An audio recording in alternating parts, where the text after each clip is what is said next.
So basically, I was scrolling Twitter, read that 100 Thieves announced their new collection. I'm hyped. I love 100 Thieves. For those who don't know, 100 Thieves is one of the biggest esports organizations in the world. Saw the collection, I was less hyped. The collection had this, that, and this. I don't like it. 1 hour later, everything was sold out.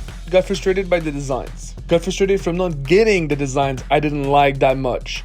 Got inspired, and then decided to make my own design. From scratch.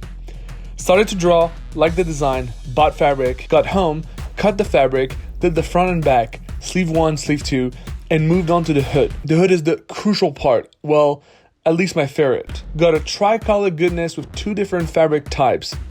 Stitched everything together, added a kangaroo pocket. For the rest, I wanted to work on details. Went back to the fabric store, got red stitches, and started stitching. Tried this, meh. Tried this, it sucked. And I did that. Decided to make the wrist rough with red stitches. Finished the hoodie. Actually wasn't a fan of the waist hem. Too much, too light. Had an idea. Folded in half and stitched it. Done. It looks great and the bottom had some weight to it. Now the hoodie is done. Well, not done.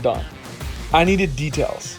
Thought of stitching letters, it sucked. Thought of ironing letters, it sucked. I need to go the extra mile. I went the extra mile. I actually went 2.4 miles away from my home to the broderie shop, had some Photoshop designs ready, picked the chest design, done. Picked the text for the sleeve, done. Had to unstitch the sleeve at the shop to get it done. Ready for the reveal?